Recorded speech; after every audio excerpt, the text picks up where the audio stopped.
So, how you doing there, everyone?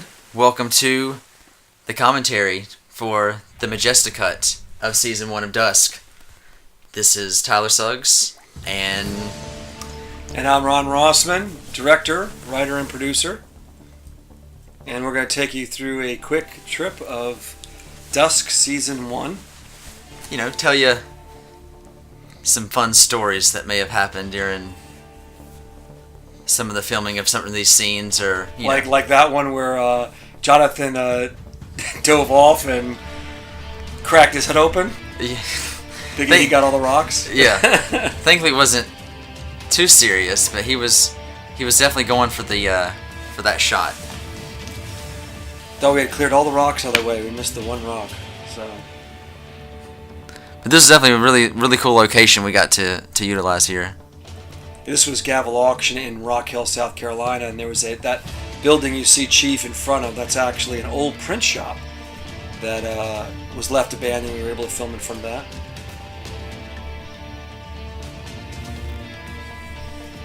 It's one of the toughest shots that we had for the trailer/intro.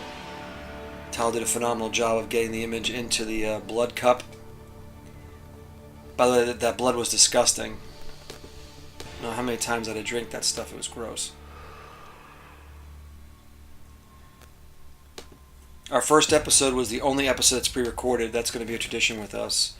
The main reason was because we had to provide narration, and we couldn't get that to work with a live format. Yeah, I kind of have to build up the world and, what's a little bit of backstory instead of just kind of jumping right into it. That car is actually belonged to my Uncle Henry, who passed this year. That was his Mustang. We were hoping to have it as a regular prop for the series. Megan affectionately nicknamed it the Crimson Stain, which I thought was typically wildly inappropriate for. Again at the last minute. I was going to catch up on some long overdue reading. So much for that. I'd wonder what his reasonings were, if I still cared. This has all become so... It was interesting doing this right here because, as you can see right there, it's just her. But when we're inside that car, there's four people, and it's we're like sardines in there. Yeah, I'm actually the patch seat, and Tyler was in the back seat with Jonathan. Too many agents and that was interesting. There's a lot of contortioning going on there. Yeah. One of their lead investigators. Usually, spellcasters aren't certified. This is the Bagel Boat in Lake Wiley. They were nice enough to let us film the opening sequence there in front of their facility. The Nocturne are becoming more and more active. No one really knows why, or cares to tell me. As long as I get a paycheck and keep my freedom, who do I care? I look at it as job security. I'm just cynical that way.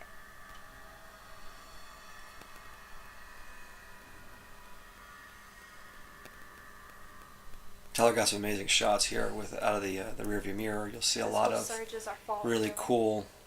After we wiped out all of the. I don't want to call it B-roll. That's some really cool footage that we got.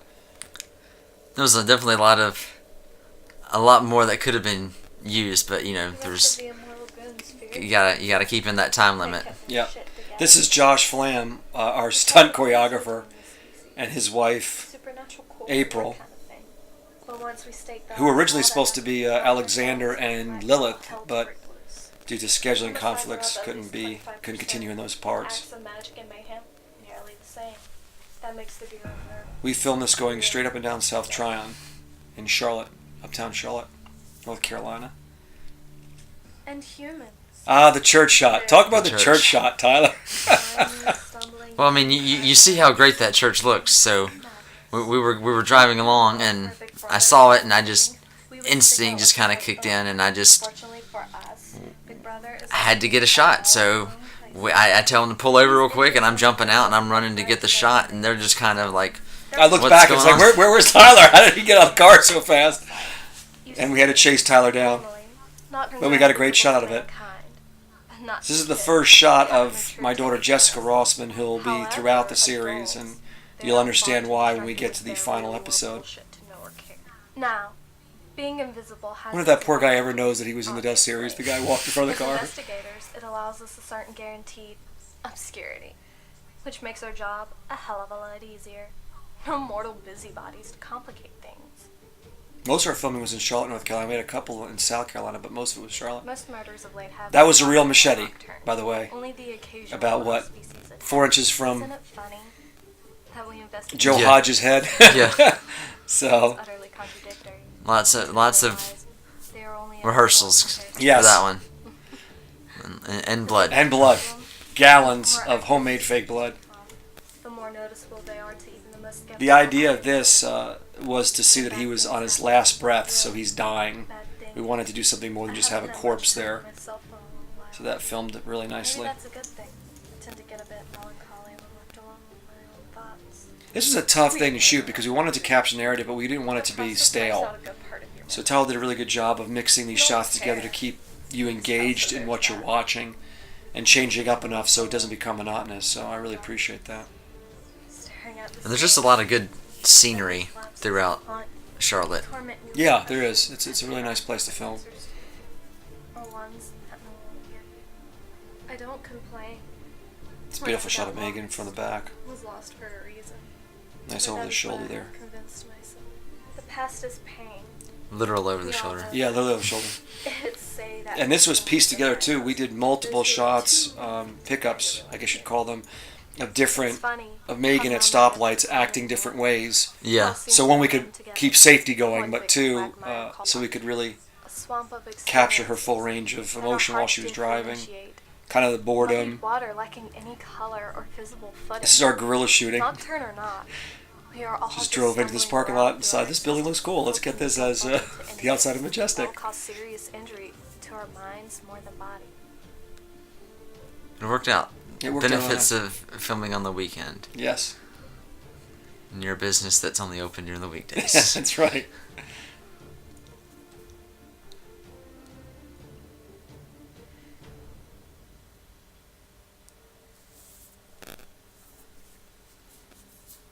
I love this transition coming up.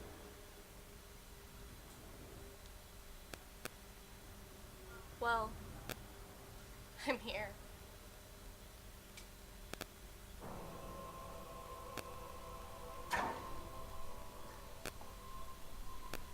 I love that opening shot, the mirror shot. Very funny. So a wise move would be to pause the DVD multiple times during this scene so you can read all the things that Dennis wrote on the back on the whiteboard there. There's some pretty creative. Yeah, if you get a chance, definitely pause it and right. take a read at some of those. There's Like some, his patience, it's dead. there's some humor, some nods to some of our favorite fandoms. He's definitely not a fan of the Mustang. Yeah. I like the priority yell at Mal was very creative. You gotta have priorities. Signs point to something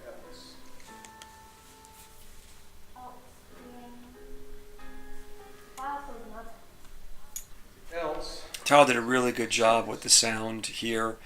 Sound has always been a challenge for us with the live broadcasts. We're getting better and better at it. But Tyler did a phenomenal job of adjusting the levels to really make it clear. That can't be a lot. No, we still have it. I moved that filing cabinet more times, Yeah. becoming my cardio. Just slow time down so you can do a proper investigation. A lot of different set pieces that had to get moved in and out of that location. Because that spot got, as you'll see, is utilized a couple times throughout this this cut. This is Optima Engineering in Charlotte, North Carolina.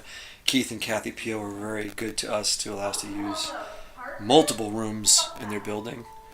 It's a beautiful facility. Drink scotch. This one comes Love from that. my superior. Gotta keep those priorities straight, like I Your said. casualty Yeah. rate of late has been too high.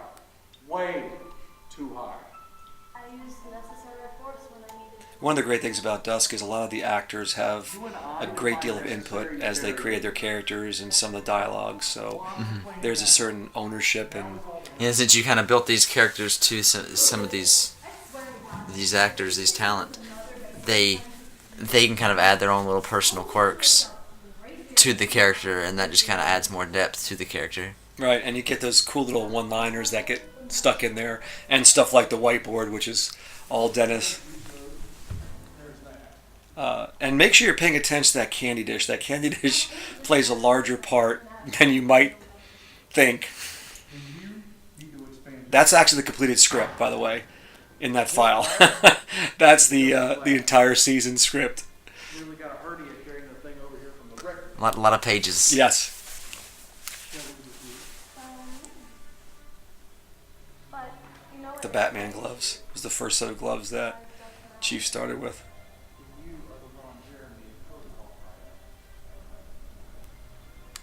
Dennis loves that line. Again, very different definitions. 26 Nocturnes. Rules, goblins, harbingers, heralds, buffers, And then, right there on that key, let's just go ahead and point out Neil's work that he's been doing on. Amazing. on and on. His composing has been phenomenal. I love this soundtrack. It just helps create that mood even more and just kind of put you in that moment. And Tyler brought up a good point when we were doing this. It literally directs you emotionally to where we want you in the scene. It takes that next level because you're doing it visually, but emotionally it's the music that makes that connection, and it's really, really cool to see how it adds the flow to the scene, sets the tone, the mood. And he did this in a short amount of time.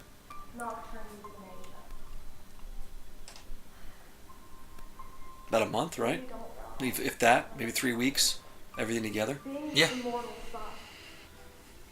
If you exist too long, you lose your mind. You done? This is a little. I'm not amused, Mal. Neither are the powers that be. I talked him into assigning you a partner to avoid any disciplinary actions. You need a babysitter. And who is this idiot? And that would be the idiot. Fuck! You've got to be kidding me. Since when did we start recruiting from the Great Hall? Nice to meet you too. Chief, pleasure to work with you, sir. H. Maleficus? That was James that had to do the look at the board. He wanted to have that reaction to the board. I think that was actually his first time reading any of it, so that was a real reaction. He was just like, wait, what? Yeah. This was a tough scene to do right here. Relax, Uncle. It ain't an invitation.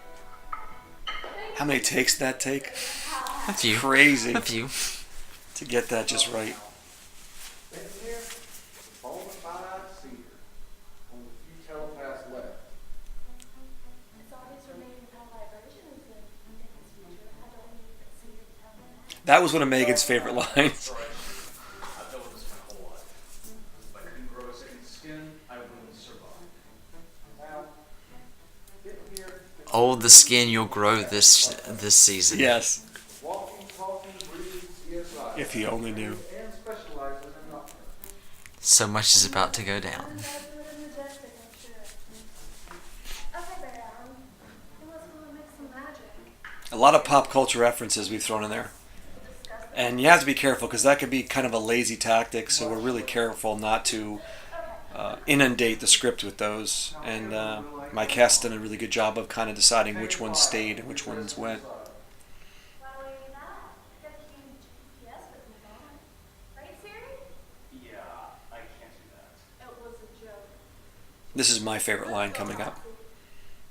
Wait, what? Aging myself here. And that was Dennis's idea of the rubbing of the eyes. Just the whole. So this is one of the most difficult episodes for us to film. This is the outdoor episode where we just were plagued with all kinds of technical glitches. So many elements. Yeah. From, just Mother Nature in general. Whether that be the animals, Right. the plant life. Guys on mopeds Yes. driving by. Hated that Large guy. sky buses.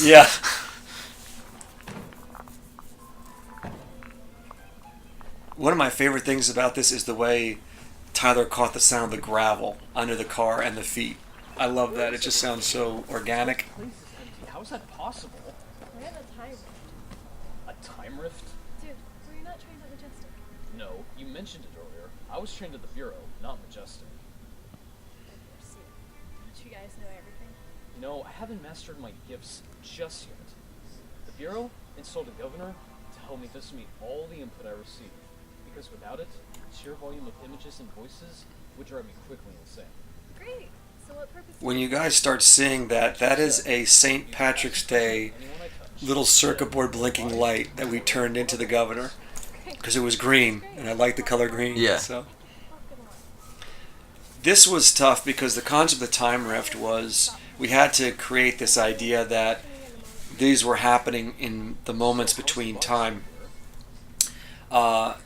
And of course you've got animal sounds and car sounds and all that, so we did our best to create that illusion. The way you look at it is, you know, within this moment of time, there are those sounds and things going on within this moment. Right. So you could say that this is kind of just, Almost like it's a pod. yeah, They're just like pods all the surrounded. sounds that Yeah. happened within that moment, just kind of on a loop, just kind of repeating. Far too precise, almost surgical. This is an envelope of time, and that Caused by an animal. this area is existing in a separate, almost dimensional plane in time. It's been drained of blood. That's what the wounds are from. Entries like That body was supposed to be me, which was not possible to do directing and being the body. So that is our mannequin. We're not going to talk about the mannequin. That's why they're so narrow. Everything's good with the mannequin. Everything's in good with this the one. mannequin, yeah. It's sophisticated. Not a single drop of If you want to know more about the mannequin, just nothing like it. go watch all the lives. I'm sure you'll find out about. Either that or a damn And you know, we started this series. We said that, you know, this we were doing this live, so what you saw was what you got, and we Yep. stayed to that with integrity. And it just shows you how many moving parts there are to a live broadcast, Mm-hmm.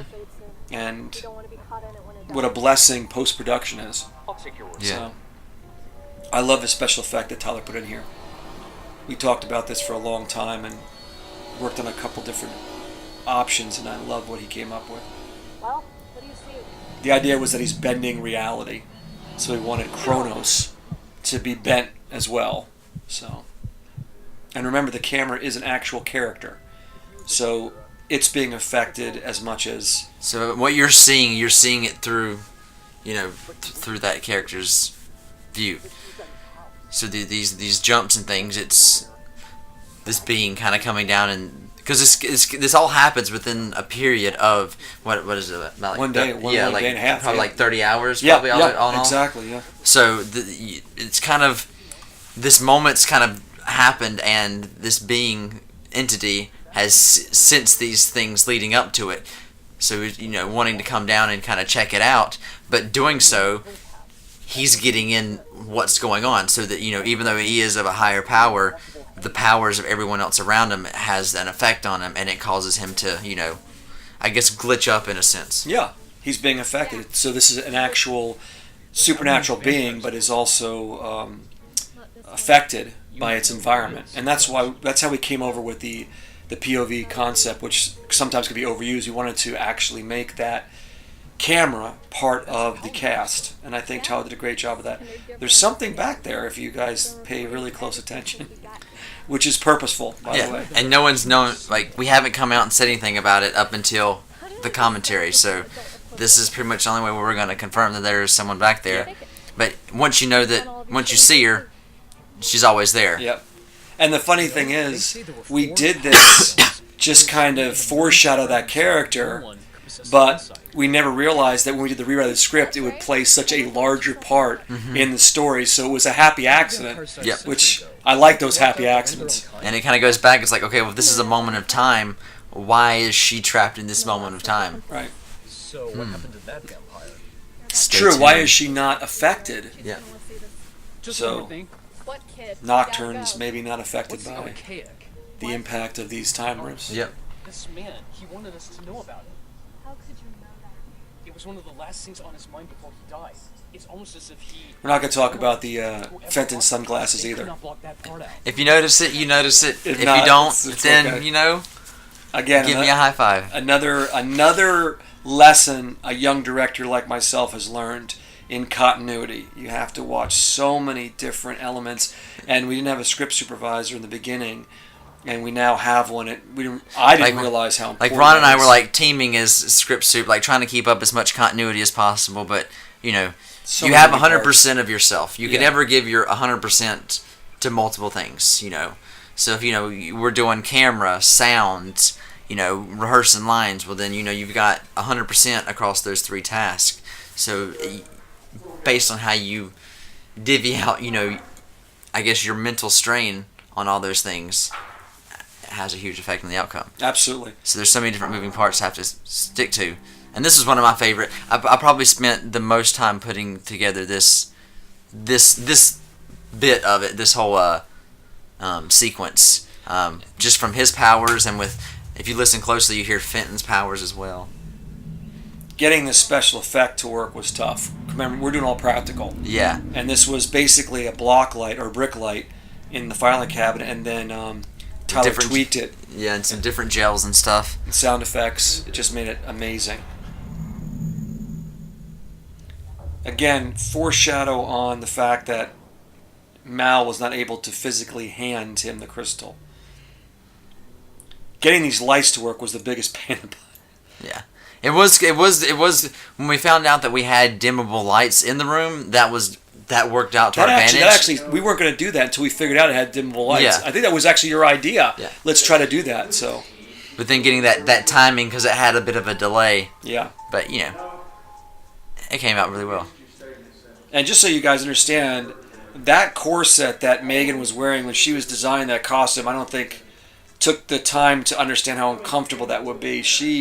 That corset was incredibly restrictive for her, so a lot of times you see her standing and so forth. It's because sitting was almost awkward for her at points. Yeah, it's like you wonder how some of these people wore these back in the day. Yeah. Great look, but maybe not as practical, and that's why as time goes on, you'll see her costume begin to evolve. There's the beautiful shot of the governor. Nice cut there. And if you listen closely, certain points throughout, when Fenton's, whether he's experiencing frustration, whether it be anger, or he's being depressed, or anytime his emotions are being triggered, and it's bringing a lot of focus to his mental state, you can hear the governor. I love working, that too. And it kind of goes over because he's always got a slight little, sound going to it. But whenever Fenton, because his powers are more than what he knows, and they have to be regulated, and that's as you come to find out, certain things with the governor. Don't want to spoil it just yet, but there's limits to it. So when you hear it, it's to let you know that he's going through a huge struggle right there in that moment. Yeah. And the sound, you don't realize, director, how important those small details are and how much they enhance what you're working on. I mean, it really takes it to that next level. Yeah. And it's really, really very important. This is the scene where Dennis bruised his hands. I think we did 12, 13 takes of him slamming the table to get it right. But it came out great. Yeah. Dennis nailed it. During rehearsal at the house, we gave him a table to slam on and didn't realize like a little like a little TV tray, and that didn't last long. It's one of those BTSs that I wish we had caught on camera. Yeah, it'll be a cold day now. I'm gonna start acting like Sherlock over there. My apologies, sir. I forgot my place. God, Benton. Fenton is a very conflicted soul. He's got a good heart, but you can see that he's seen some things and he's been through it, and he knows that I don't think he knows how to defend himself. I think he's been so and beaten down. to a point he's afraid to defend himself because he doesn't know he's capable of if he starts to defend himself. Right. Good point. Nice shot of So the governor. kind of like Don't bow. a certain Just don't. enhanced human that can manipulate metal. We won't get specific with names on the commentary, but it's like Especially that it was a Disney character. We know Disney-owned property at this point. I bet I have more luck than you. So it's like his powers are more than what he knows. Just get it done. That line was actually ad-libbed by Dennis. This was a very important scene for us. We wanted to get this just right. And I love how the dialogue, the music, the way Tyler filmed it, it just really brought this scene to perfect life and really fleshed it out. Training was focused elsewhere. On controlling my gifts. I wasn't exactly the best. There's a lot of dialogue for James to memorize too. But he nailed it. Oh, beautifully. Beautifully. You want to know my story? My powers, they began at a young age.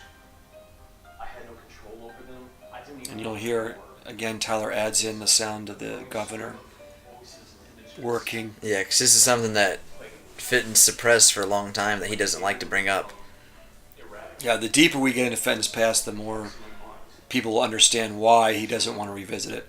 And why he tries so hard to be good, because he's had so much Right. bad and negative happen to him that Take he it just to the wants. extreme. Yeah. In elementary school, I was an immediate target for bullies. And the worst part, I could see it were going to come even days before, and I could do nothing. It was very important for me to get that line in there because I thought to myself, if you're a telepath and you're getting bullied, how awful that must be when you know it's coming and you can't do anything about it. Like, you Right. see it and you have to just deal with it. Yeah. And as far as I know, they told Especially to understand why it's happening. Yeah, and you know their insults before they say them, and you know what they're really thinking as they're saying the insults. So if someone's saying insulting you, but they're doing it because they're being peer pressured into it, then it's just like more. And you kind of get to the root of like he's a very psychological driven character because he has to understand characters' psyches to be able to deal with them, because he's getting their outer appearance that everyone's seeing, but he's also getting an inner look on them, like the true them. Yeah, I think telepathy would be an awful power to have because Yeah, there's a certain comfort to ignorance. Yeah. If you knew what everyone was thinking about you all the time.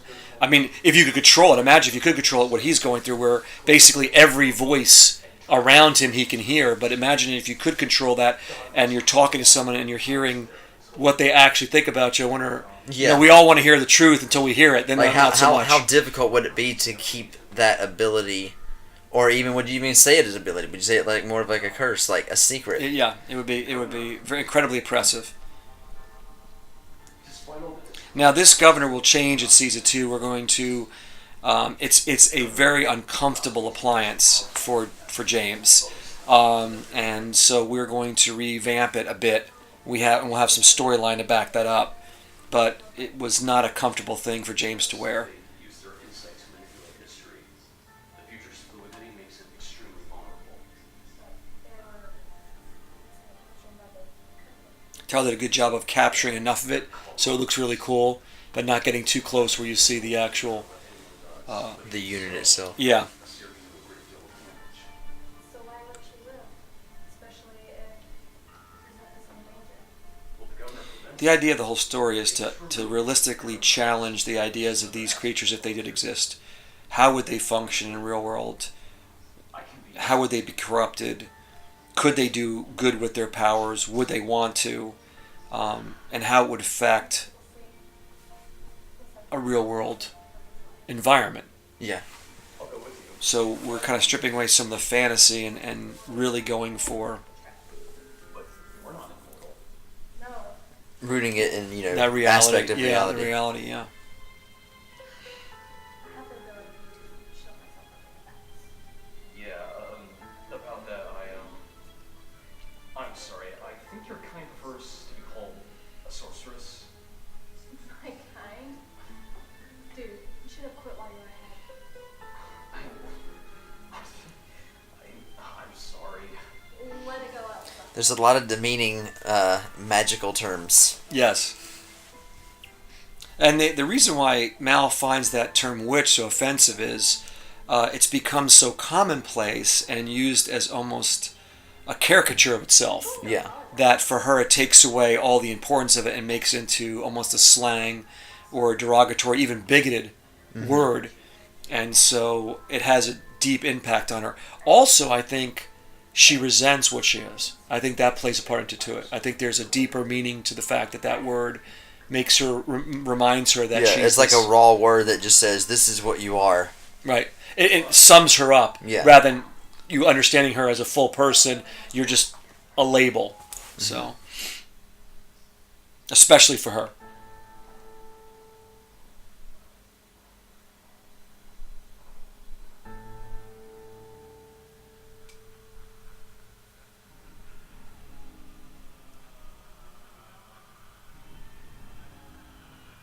This is my favorite episode.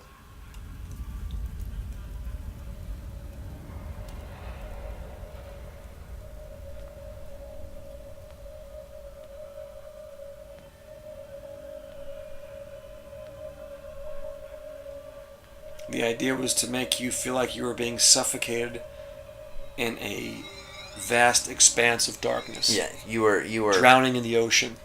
You were in a... You don't really know where you are. There's just... You've gone through nothingness to get here. Again, another great practical effect.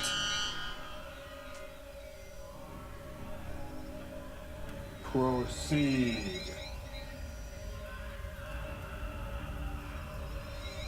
That is a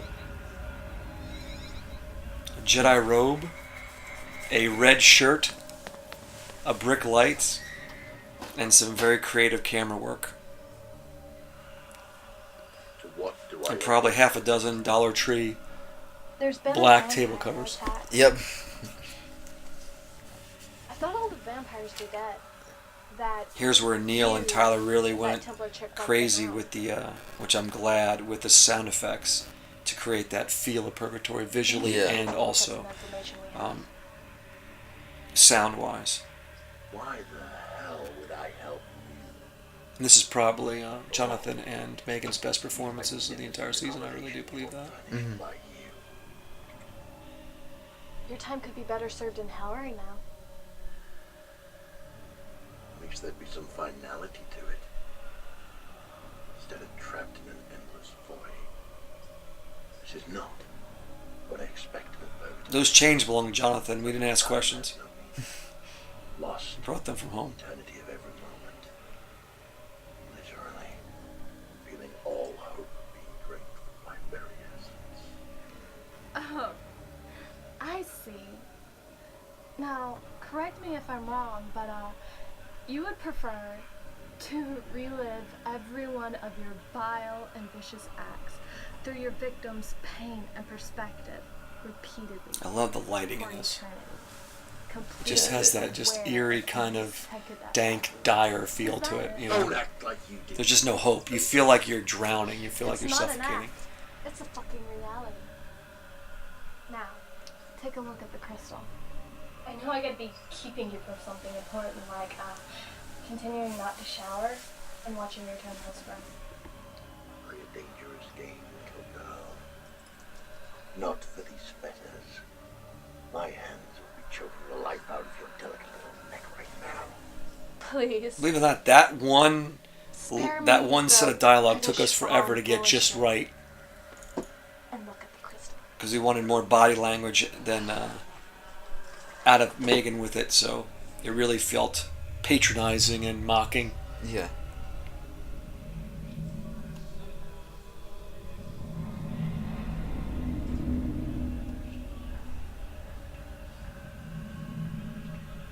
Again, another Tyler effect with the bending of reality, affecting even Chronos. But that's not possible Unless it's Michael. can't be. Yeah, he supposedly stabbed him through the heart, and then he ashed out, right? Well, I never actually saw him from us. While it's true, Valkyrie and I were removed from the field of battle before we saw it decompose. Why's that? Because there's evil. And there's Michael. The Templars sent 100 of their best warriors with us to capture and kill him. At the end of the battle, only 4. What you don't know is that was an incredibly warm set Yes. because we had everything blocked off and covered, and the any sweat you see or uncomfortability in our actors is because they were really, it was not an optimal we were environment. in your office, and we Never doing but we were able to get that nice even to death, apparently. tight feeling that we were tried to achieve. Right. Hell, The idea was you're in this void, for you and me. and we wanted to create this expansiveness, but at the same time feel like you were being not just suffocated, but almost like you're being compressed in it. And I think it came out really good. Like there's just no hope. It's just endless darkness. Yeah. Don't have that kind of power. Make a bet. I'm not much for a game of charm. Then chance this. You help me, and I'll bring you topside as an agent of the Bureau.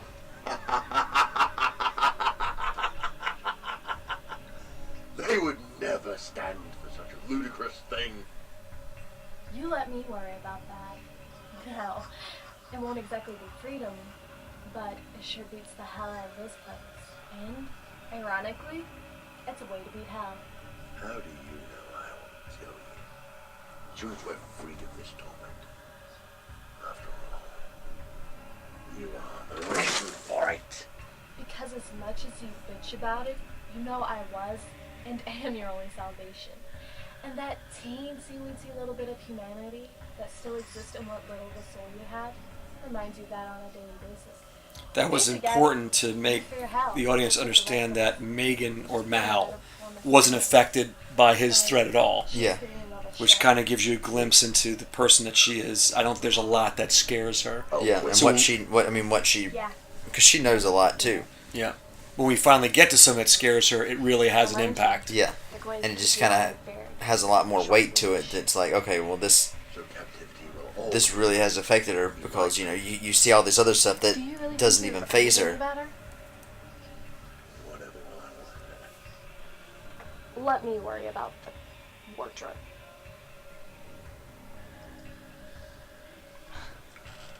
That is a thought scarier than hell itself.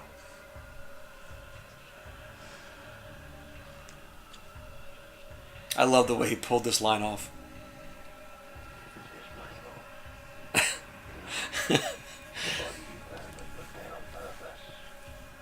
Yeah. It was all too conspicuous. He wanted it to be found.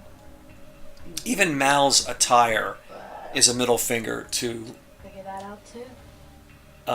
just normalcy. Mm-hmm. Because she's an agent for the Bureau, and yet she's wearing this ridiculous corset, this gold chain necklace, and all that. It's unavoidable. It's just all of her saying, "I'm going to do what I want, Yeah. what I want, and you have no control over me." Like, you should feel honored that I am helping out your Right. team. For my betrayal, Let me be me. you're just the delivery method. Her entire gives is one big middle finger to the ordinary. Be wary now. Michael is powerful. In ways not yet imagined. Originally, Jonathan was supposed to play Michael, and the actor we had for Gabriel was a younger man. But then that fell through, and Jonathan stepped into the Gabriel role, and I had stepped into the Michael role because we couldn't get an actor to play that part. I really wish we could have someone else play Michael, but now I'm so ingrained in that part, we can't recast. Exactly. Yeah. About that. We'll talk as we ascend.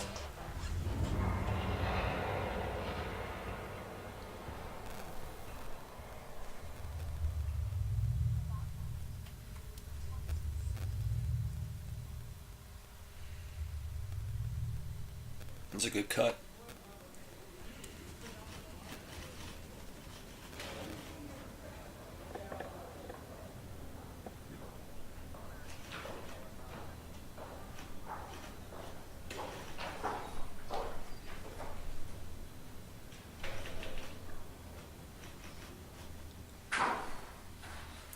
this reaction that James has to Gabriel was James's idea. He really wanted to, and he did a really good job with it. Yeah. He really did. That was all him. Yes, you had a lot of catching up to do. It's a pretty genuine reaction. Now, Jonathan wanted to do a lot of kind of interaction with his environment to demonstrate that Gabriel was out of touch, and that was a delicate balance because we didn't want to get into the silly. Yeah. So we really had to discuss what things we were going to let him, really interact with, and thankfully it's an office, so there's not. An office hasn't changed much over the last several hundred years. So you still have your desk, you still have your chairs, but certain aspects of those have changed. So you just kind of interact with those in different levels. So we wanted him to kind of have an odd kind of fascination with them, but not to a point where it become comical. Yeah, or like the day you went to the parody of bathroom itself. and you saw the hand air dryer. You knew what it was, and you knew how to use it, but it was different, and you reacted a little bit. But you'll see a couple things here that Jonathan and I agreed on were the best to kind of show that fascination without getting to a parody of itself. You ran him through with a silver spear, turned him into a vampire. That was another ad-lib by James. I love the little point. I read the report. It's the little things that make a director happy. Don't tell me the Templars might have lied in one of their reports. They're called Majestic. Dennis delivered that line with full commitment. There was a full commitment to that. That's like the bona fide seer. Yeah, he's always delivering the insults, just heavy. Okay, I am so confused here. What the fuck else is there? So, this is the one you went into great detail about? Yeah, this is my new partner. Isn't he slow? So the idea was how to make this episode progress and tell kind of a good backstory to the Nocturnes without becoming monotonous. So the idea of that was having poor Fenton be kind of the stooge, interrupting constantly, trying to figure stuff out because he doesn't know these things. And again, we had to be careful that we didn't want him to become too annoying in those constant requests. So a lot of it was the interaction between him and Mal calling him out on it, which the audience would do as well. So the Mal is the ambassador for the audience of going, I'm sorry, but that's just not possible. Look for a seer. He is. The viewing has been outlawed. Well, one would think the current threat. Now remember, some Nocturnes are aware of Chronos' existence. So if you happen to catch a couple of glances, that may indicate to you that character may be aware of Chronos. We want to do that subtly, so it wasn't ultra apparent. And if you notice each sequence, each scene, notice who's in the character, what characters are in the scene, and how Chronos is moving throughout the scene. Right, who he's focusing on. Yeah, and the movement that he has, and everything of how he does, and how it flows through is all based on. Because, like I said, there's all these powers. So in this room, you've got 4 people, but do you know the amount of power that is contained within each of these individuals? Of each one? Where do they fit on that hierarchy? And remember, mankind has asked God to step out, so God is no longer a part of all this. So Chronos is his. There's another one of those little fascinations that actually Dennis and Jonathan worked out together. Chronos is delivering this information to God. So Chronos is basically God's drone. Yeah. But he has his own. He's a drone that is sentient, obviously, and able to understand what's going on. And that's a really good job. Jonathan did a really good job of subtly interacting with these elements of the environment, again, without making them too comedical or too silly, where it would be a distraction. It was also a way to break up the monotony of the scene again, with all this exposition, that there were other things going on that, kept you interested and engaged. Yeah. Were destroyed and their legacies were vanquished. That's right. You guys wiped out the elders and their legacies died with them.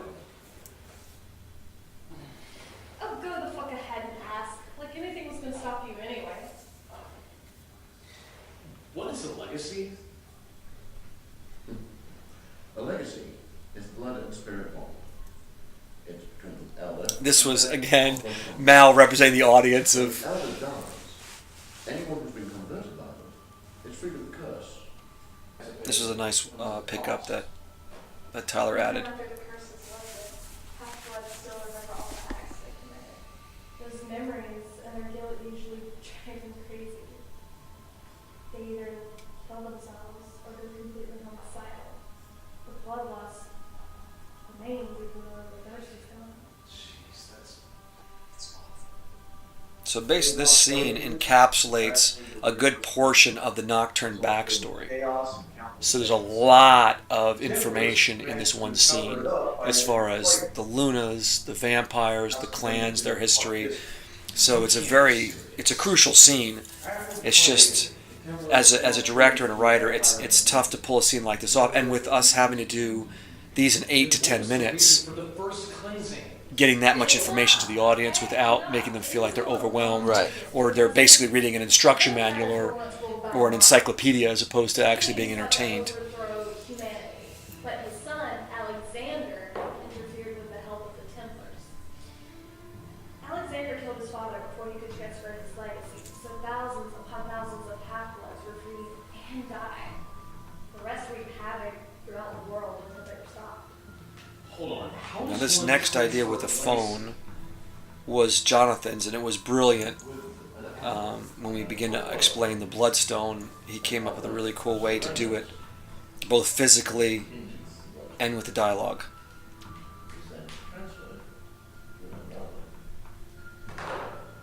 Anyway, Alexander did one thing, and he burned the grid system. Then died with the darkness to keep the vampire That was a really cool way to pull that off. So, and the system was not out. and I love the interaction between Dennis and Jonathan at that point. Was again, this was all their kind of construction. So. Yeah, because they have a history with each other, outside of this case of what's going on. There are pros and cons to having a cast full of friends.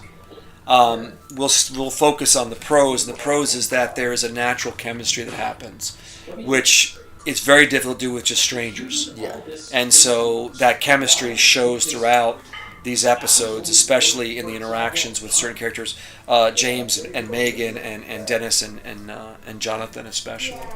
So. Nuts and killed a whole bunch of Templars. Defined bunch. And this is Fenton really struggling. He really wants to understand this. And he's a black and white kind of guy. And I don't think he likes living in the gray. And it's like he's Yeah. forced to live in the gray. And that's Yep. really an uncomfortable place for He him. needs definitive answers, and Right. He had a good attorney. Enough of this. Let Benson read the cliff notes on the rest. If this is Michael, we need to find him. Like now. If Gabriel doesn't know where he is, there's only one other person who might. We never did answer the reason, maybe season 2, of why Mal stepped in on Gabriel's behalf. yeah. Just sit there and be quiet. She is MIA. Great. So I mentioned her. There is one other who might know. And again, we see kind of the kiddish side of Fenton as well, which I like too. Could we not have just started with that and saved all The rookie. bullshit? The rookie. I can arrange a meeting. Thought you didn't talk anymore. Now, for those of you who don't know, Celeste was a male character in the unpublished trilogy I was working on. The character's original name was Nathaniel. And then we started casting. I wanted to change it out to a female character because we wanted a predominantly powerful female cast. So her character was completely rewritten. Now Nathaniel will show up in the second season as the character that was originally intended, but I'm very glad that we added Celeste into the mix because her story is going to be one of the deepest and most profound as as she evolves through the different seasons. Yeah. I know as much as you do. Do you think they know about Michael too? Yeah, but they're not going to tell us anything unless they think they need us. Until then, we're going to keep doing the digging that we need to do. Gotta love the cooperation. You would think we would all be on the same page. James is really good at picking up on those cues. I mean, his timing Yeah. is almost flawless for the most part. Yep. And Benton will be a great asset for you. Yeah, I think you actually added an extra. Here we get a kind of glimpse into Enough now. a little bit more of the especially not. how much Chief kind of If you need treats to, Mal like you might even be able to read her mind. Oh, and just a member of the family as Yeah. opposed to just an employee. everything. I love how Fenton was just kind of giving her this smirk, and then it was like she still had the last word. And Yeah. You can't stop us anymore. And with that, you're dismissed. James really enjoyed that line. Yeah. James has wanted to be smarky from day one. He really wanted to start to give Mal some jabs back, but we had to do it as a slow evolution. So anytime we gave him a line where he could like a zinger, he was so excited. It's me. This is something that that Tyler added, which I love.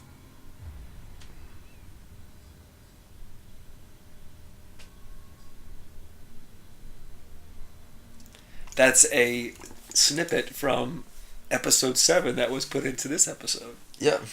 which was awesome. A little bit of tweaking here and there, and Very Boom. creative things. That's why you trust your editor. on the other end of the phone. Yep. Trust your editor. Been a long time. Now this composer, composition, excuse me, guys, is actually from Isaac Moore. This is one of his. We have 3 composers. We have Neil Lee Griffin, who did most of it. We have Amos Holt, who does more of our contemporary stuff, and Isaac, who gave us our first kind of snippets to use. So Hey, no need to be nasty, ladies. this is Madison Smith. She has never acted before in her life and was also suffering from a severe sinus infection. And being live, you got to film. Yeah. So she fought through the scene and like a pro. This was our 3rd location. Our first location fell through. Our second location was outside, which would have been beautiful, but for some reason, Charlotte Douglas International Airport was bringing everybody in from anywhere, so we were forced to use this scene. I'm not happy with the set. I think we did a good job of making it look like a cafe, but there was a couple of things that I would have liked to change and done differently, but we set that up in, 15 minutes, Tyler? Is that what we did? I mean, literally had to make that change within 15 minutes. Yeah. And glad we did, because actually, even if we hadn't had the airport sounds, it rained as we began filming, so Yeah. we would have had to change it out anyway.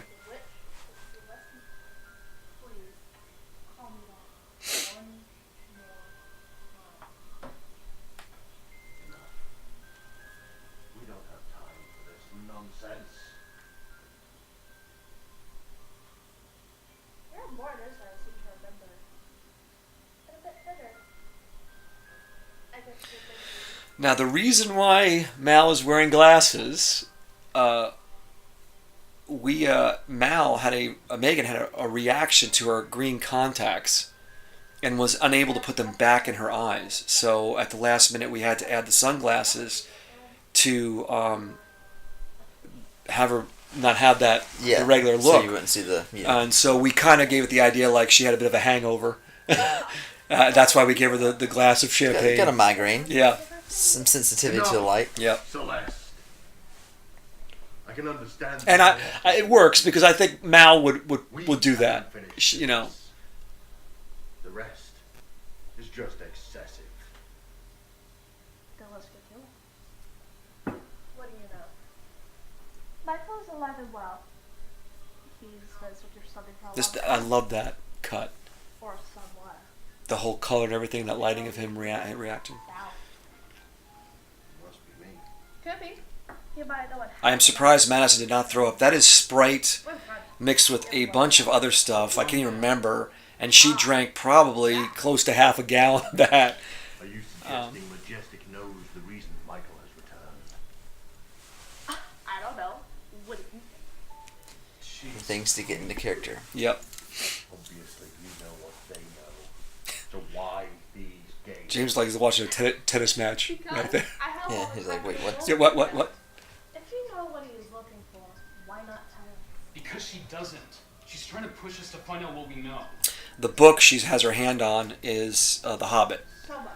And I had that in my library, and Madison saw it and said, "Can I please add this to the scene as kind of my little fandom tribute?" So we actually gave her that book when we were done. Oh, you don't want to mess with her. She holds a bigger grudge than I ever could. Even so, we need to know. There's a good reaction of her right there to that last comment. Should have got my told before any of us. Probably won't mind it first, too. Then he'll kill her. Don't you care about that? Again, we did a good job of really showing how Fenton is trying to gauge Mal. Because one minute she's insulting him, the next minute she's all closed, and every time he thinks he's got her figured out, she does something to throw a wrinkle into it. Yeah. And what do I get if I help you? The idea of the cell phone was to make Mal completely disinterested in what Celeste was saying. Because she's pretty much come to her own conclusion of what they're going to do and what she wants to do with the information they have. We really wanted to make her almost like she's self-defeating in many ways. Like she's so much the diva that sometimes I think she does things that actually hurt her rather than help her. You have nothing I want. And you can tell the chief I returned his favor. I wish we'd done a little bit better job on Celeste's ears. We were having a really hard time finding the right appliance for those, but we've since fixed that. Seems such a waste. Beautiful lighting on that. I mean, that's just so crisp.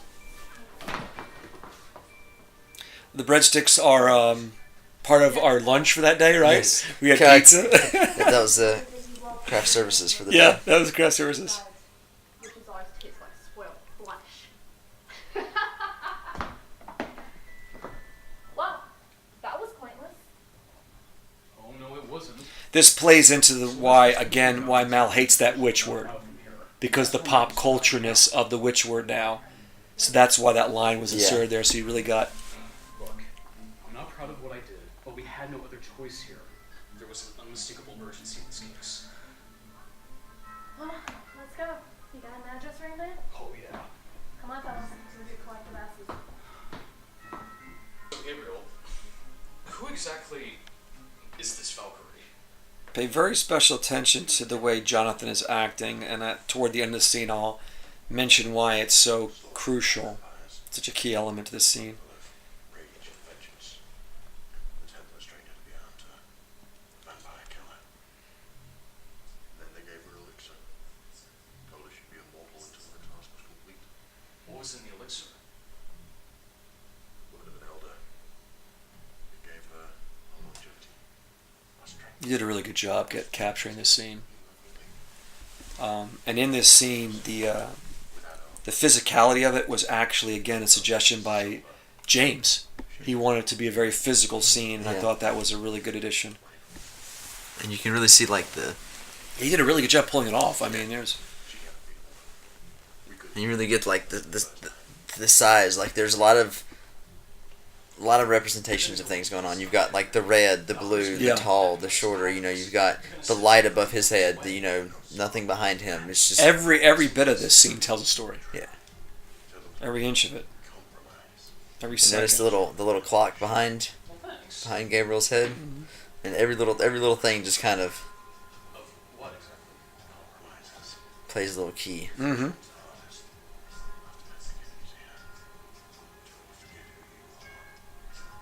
Okay, that was a Predator. That was my Predator 2 homage right there. So this is where James really, they rehearsed this a couple times and it came out really well. I love the music. Really gets that the adrenaline pumping up to that. And this is one of my favorite lines coming up of the entire series.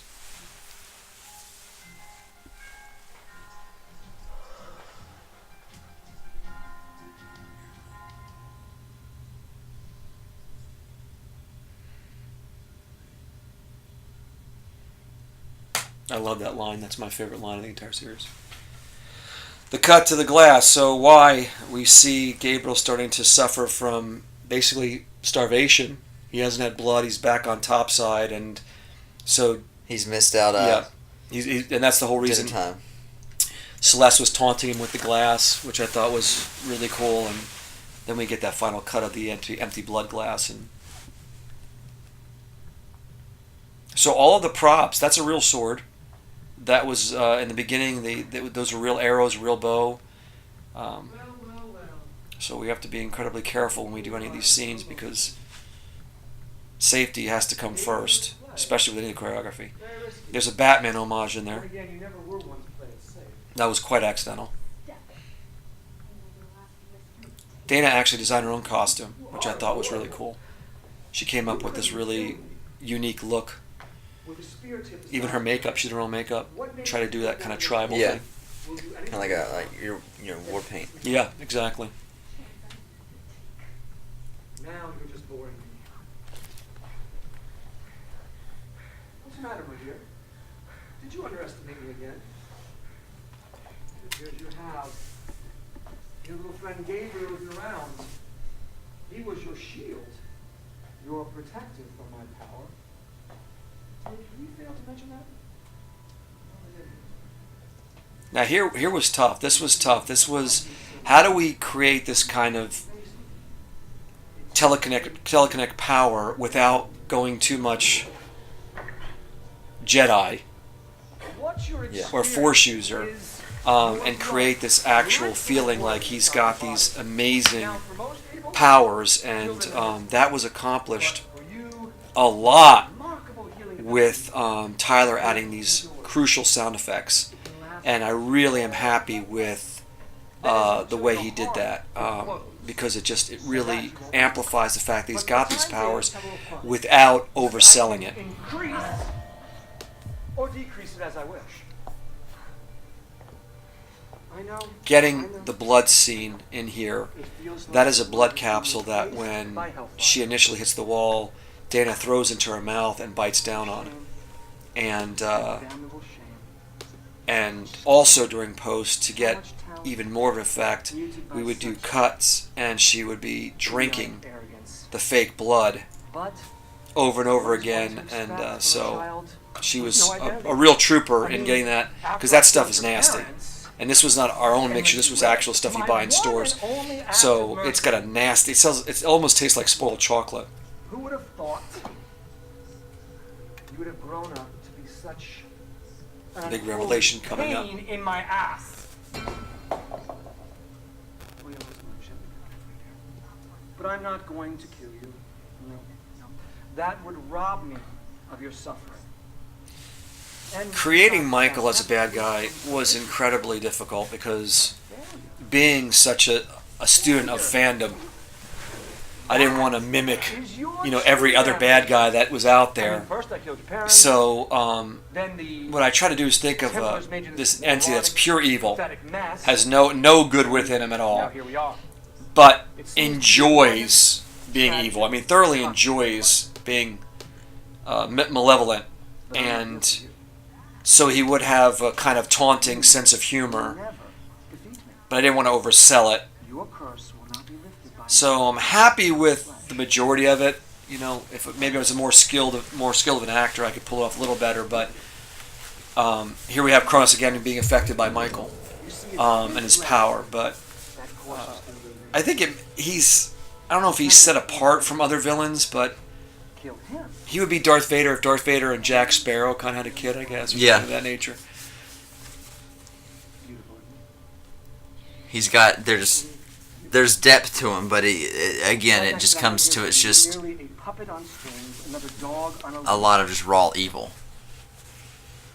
Yeah, we could have went just with him completely being just stoic and just brutal, or we could have given him a bit of a humanity, which is kind of a contradiction, but a humanity to him where he's definitely a tormentor. You would see him being the kind of guy he's going to torture you, and he's going to enjoy every second of it.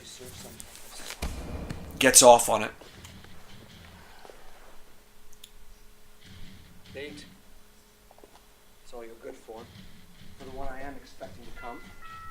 She should be here soon. So I am actually putting that in my mouth, which was the things we do for our characters. To sell the scene, yeah. Yeah, and she spit on me probably about 12 times, so yeah. Valkyrie. I love the way you filmed that. How you captured that scene, the angle of the camera. What was that? Yeah. What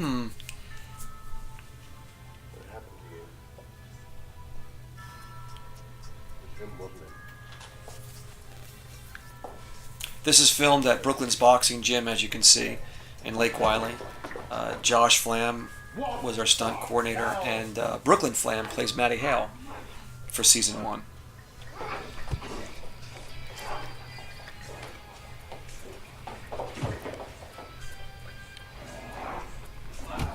The assumption here is that Michael killed whoever owns the dojo and has been hiding out there. Using kind of like a, As I guess like a temporary base of operations, I guess. Right. Like a little safe haven.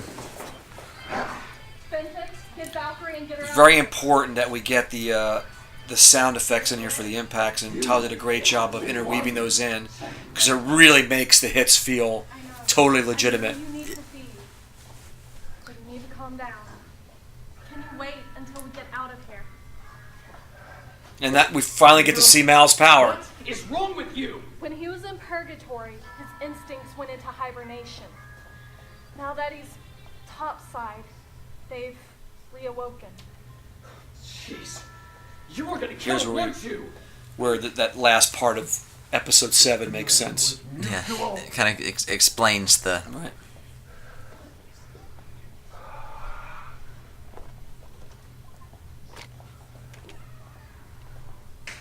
And of course, we lost the corset because of the fight scenes coming up. So there's no way she could have functioned with that corset. So this is where we had a couple of costume evolutions, which would have been natural. They would have been organic. Well, also you got to think, you know, like we're saying, like this happens throughout the period of 30 this hours. 30 yeah. hours. So we're getting. Here comes my favorite scene of all time. This is what we call the Avengers scene. This was beautiful. This was all Tyler.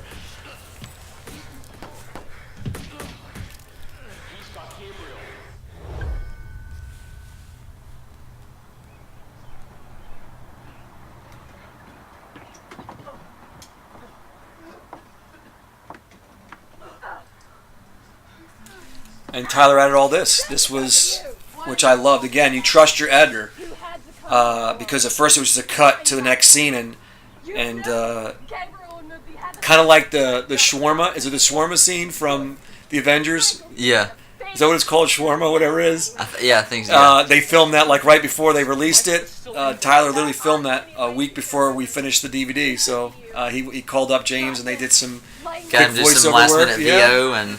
Worked out perfectly. I used it twice, and it. I don't see how that's possible considering the condition we found you in. Now, for you guys, so you know, Megan hurt her ankle really badly.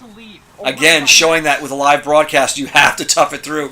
So her ankle was throbbing. It's wrapped, or was wrapped. We unwrapped it, and so she's doing this scene. All the pain you're seeing, the limping, that's all legit. It's my fight now. I can't move. Don't worry. Get another example of Mal's power. The shoes coming off was because of the ankle. We worked Yeah. that in. Talk as much as you want, you son of a bitch. It'll be me. Oh, awesome, Tyler. Again, we see. I love what you did the lighting too. That's phenomenal. Wow. Can do anything to This was a great shot too. You caught her. Yeah. I mean, that's just Just beautiful. the eyes are just Yeah, right there at just the. perfect.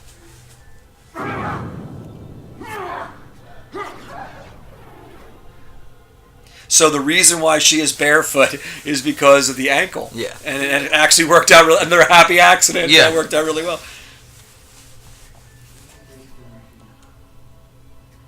trapped you. Another one of Mal's powers. Shell. Stolen your identity. Beautiful sound effects. I gotta give Megan a lot of props. The timing on that was gorgeous. And we didn't rehearse that much. Yeah. She nailed being overpowered. Yeah. I know, And the whole mesmerization and all that was... know your strength. You will find your way. Big reveal coming up here. Oh, I can only start the journey.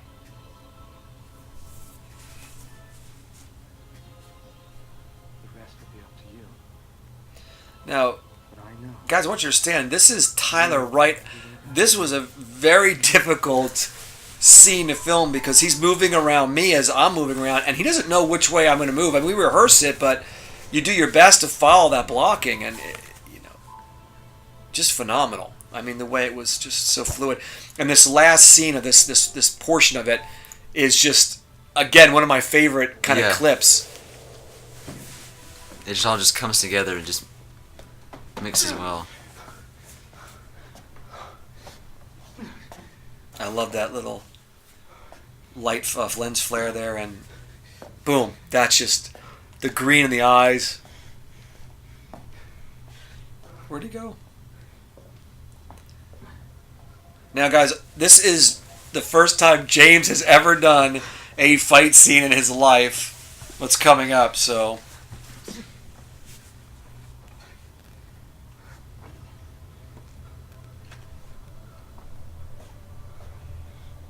Josh worked with James multiple times to make sure he looked realistic holding the gun. You know, how would somebody in that kind of situation hold the weapon where it didn't look like, your typical action movie where it's just... My favorite shot right here is... Oh, the catch in the glass, yeah.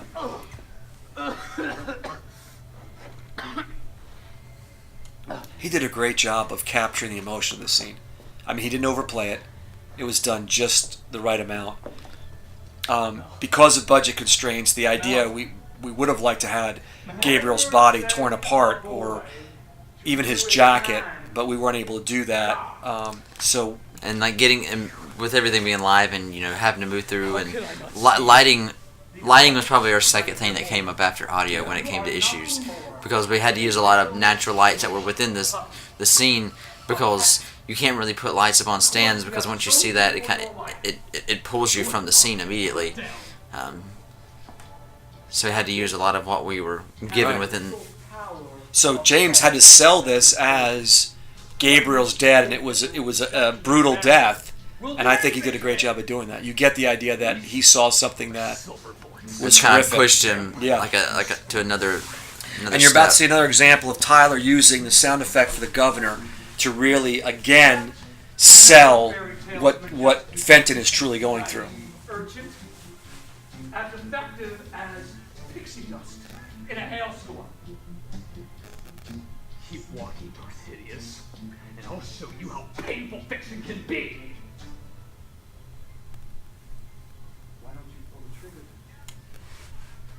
Because you know what will happen if you do, or what might happen if you don't. I know you. I know exactly who and what you are and what you're. I remember James saying being really excited about that line. Yeah, thanks to huge Star Wars fan. Vagrant, addict, deviant, whore, slave. That is what you are. Have I left anything out? Just shut up. That gun, that pistol has no power, but the rage inside you. The question you have to ask is, was he ever able to shoot It is time Michael? to stop being the lost boy and become the man you are meant to be. His facial expressions were just so on point. Embrace your darkness and show me the power that you've repressed so long that you've forgotten where you've hidden it. I will kill you! Aaron, show me!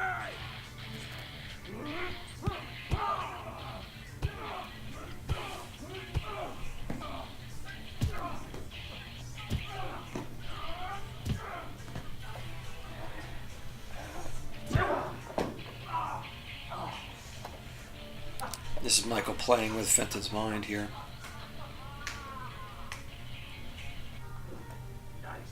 Again, the sound effects just really sell this. And the music coming in just bumping the mood up. Absolutely. James and I were actually wearing that. I love the way you caught that. That looks so legit.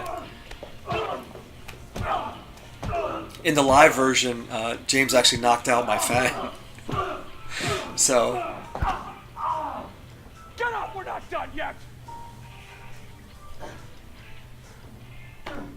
The music really is phenomenal. Yeah,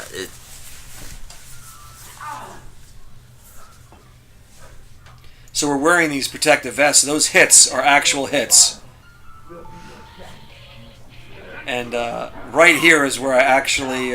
no, not this scene. Next scene is where, unfortunately, I lost my balance and actually drove my the heel of my foot into James's chest. James wanted this line in here. James demanded that line be in there.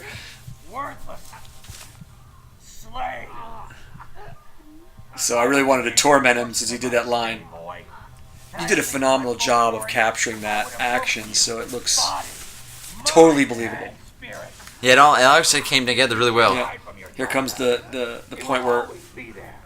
Those demons inside you! You cannot escape them! You cannot run from them! They own you! They will consume all this pain you're seeing is somewhat genuine because he's still reeling from getting kicked in the chest. Yeah, I mean, that was quite an intense workout, you know, doing all these different fights over and over again. Yeah. And here, Tyler's added this sound like almost like the governor's malfunctioning, like it's catching like a computer that's not able to boot. James was worried about this. He thought that after this episode, that his fans would think he died.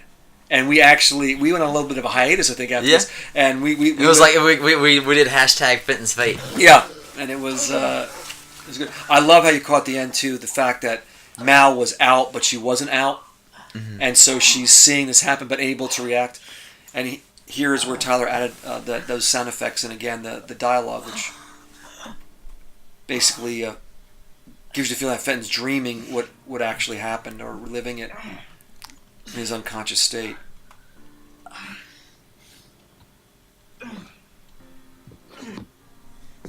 May did a good job in the makeup too. He really looked like he got beat up. Yeah.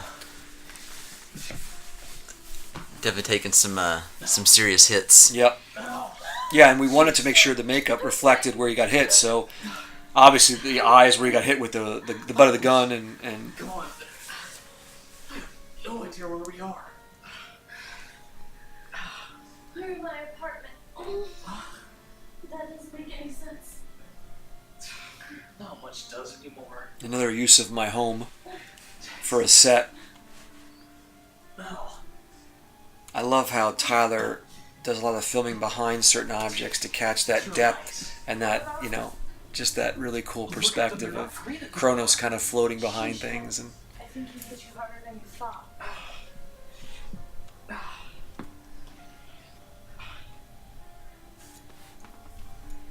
What the fuck? Look, I don't know how we got so Tyler and I decided to make our lives even more challenging by putting up as many mirrors as possible. So as we're filming, he's having to duck all the different reflections, the reflective surfaces. Good question. Getting great skills. Yeah. The answer to. Megan was thrilled that we added this in here. She got so tired of those contacts. He said something. Something about my past. Whoa, what is it?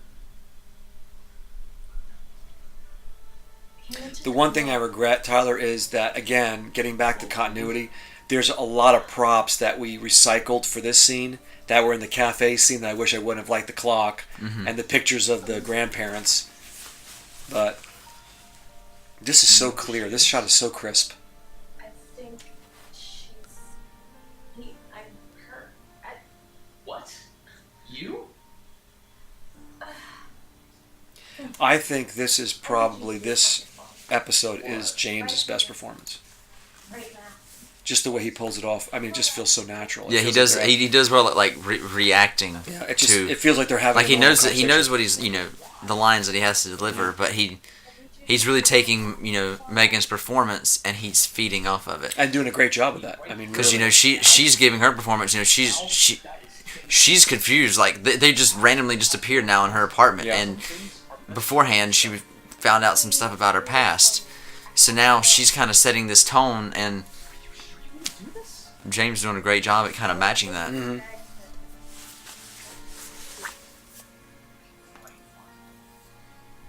This was a tough scene coming up because the facial expressions when James is reading her it was tough to get the right combination, and we finally pulled it off. But it was not an easy thing to do. Mm-hmm.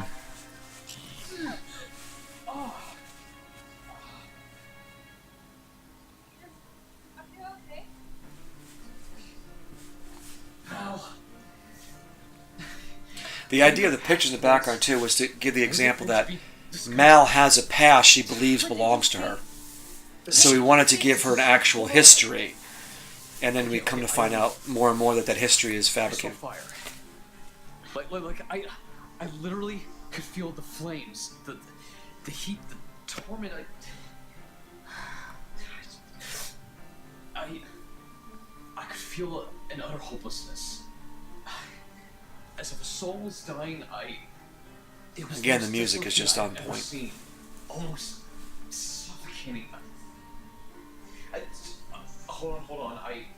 I like the wicked stuff in the background. That was a nice little... the Wizard of Oz being a witch, owning that kind of merchandise. Yeah. Tragic howl, some sadness that echoed through the very bowels of hell. And It just adds a little, A little bit of a... irony to Yeah. it. Because she embraces it, but she hates it. So it's like one Yeah, of those things like it's this ultimate contradiction of who she is, which will play out with each season. Yeah. So, I think the setup for the season was really well done. And I'm not, as a writer, I'm not giving myself props. I'm just saying the way that the actors pulled it off, the filming, the music, everything we've done, I think has really done a great job of setting up what we're going to do in future seasons. So.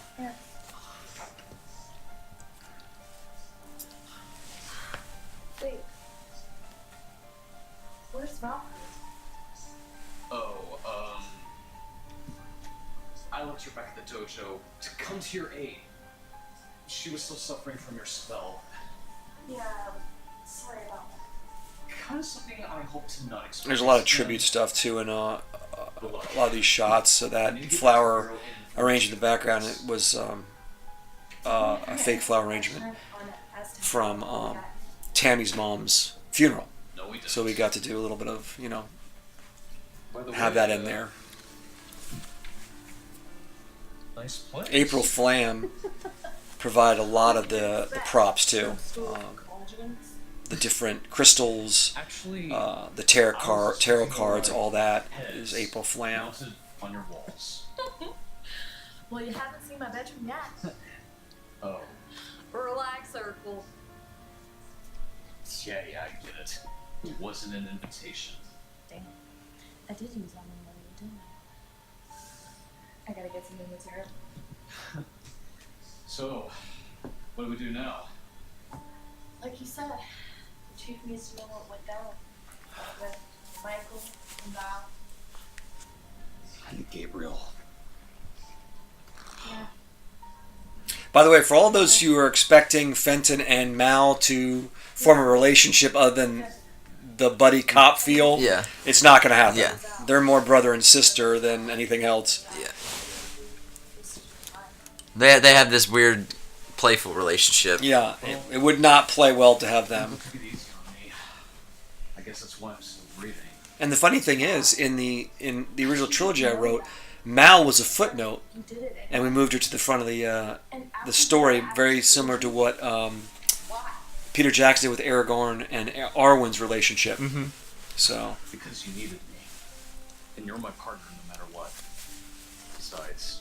This is a very poignant scene with between Fenton and Mal. Sure. It really takes their relationship to another level. Well, are we going? The relationship is like a staircase, and you got that guy every now and then takes 2 to 3 steps at a time rather than just one step. Yeah. So you get these little bumps like that. Wait, why not? Because there's something to go do. It's about your past, isn't it? Yes. Listen, Fenton. No. If I cannot view your past, who else can? I'm not believing that. Yeah.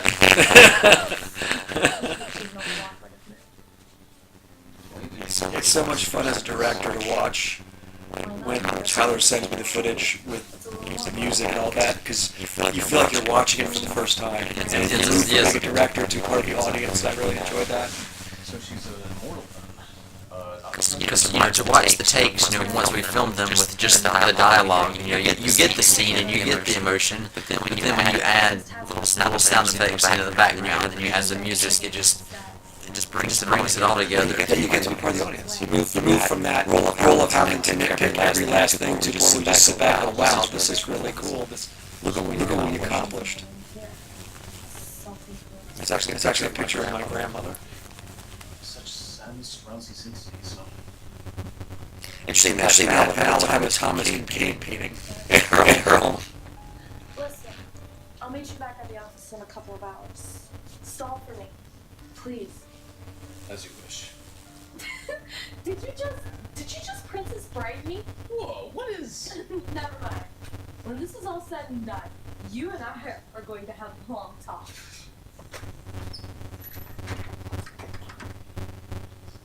Now there are certain times we have a certain line of dialogue that the actors just struggle with.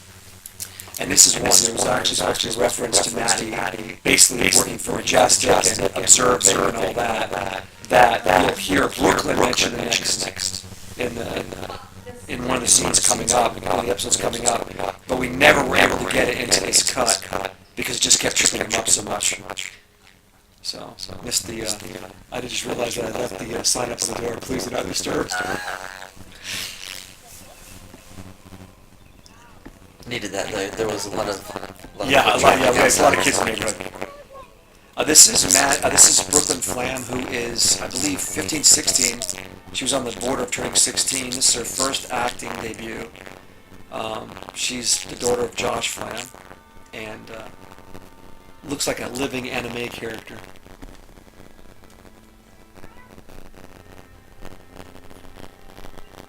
This is the first episode that I helped in filming and learned how tough it is to be a cinematographer. So. I arrived precisely when This is Ann Wiggins and her children, Davis, and just be glad I came along. they very kindly volunteered to be in the backdrop. Here, in front of them, the children. They are far too busy enjoying the day to know so much of me. For you. Yes. It can be quite intoxicating. Something you and I have been deprived of. What happened with Valkyrie? We added the Tolkien reference in there, and she called him out on it. That was nice. This scene was never supposed to be in the series. After we lost, I love how you captured this, by the way, and I love how bright it looks. It's the contrast of, these dark characters in this bright environment is just so incredible. This originally was a scene between Valkyrie and Celeste, and when we lost Dana, we had to rewrite. We lost Dana and Jonathan. We had to rewrite a good portion of the script, but again, if you guys remember back, we mentioned that character in episode 3 hiding behind. It ended up being a happy accident that it worked out to the fact that now we have this idea that Celeste and the Chief are working together the whole time. Yeah. So It won't happen again. So it's like everyone seems to have some sort of connection to Yep. everyone else in some way, shape, or form. And what is Chief's true agenda? I mean, he's playing supposedly against Mal and Fenton at the same time. What is his? Yeah. What is his end game? She didn't realize her sorrowful admission would cost her so dearly. And this will be the first episode that Tyler really begins to explore Chronos being affected by his environment. We've done kind of little tidbits here and there, but this is one that we really kind of sell that, and I love it. Would you not at least enlighten her? Yeah, because there's some things going down, and as certain knowledge is found out and certain powers are being enhanced, he starts getting affected differently throughout it. It was also the first time we got Celeste's ears right. Chase of Rage was They did a really good job on the ears. They look so natural, quite delicious. as opposed to remember the episode 7, which we just weren't able to get it right. So you got a new trophy out of it. Indeed I do. Natural lighting is so awesome. Of it. And guys, remember that The shape. no one can see nocturnes except children when they're paying attention. Very much like the idea that the only people who see ghosts are the ones who want to see ghosts. So stuff would be going on in the background. People would be completely oblivious to what's going on with I them. thought there would be at least a tear or two shed. A fleeting feeling of regret or remorse.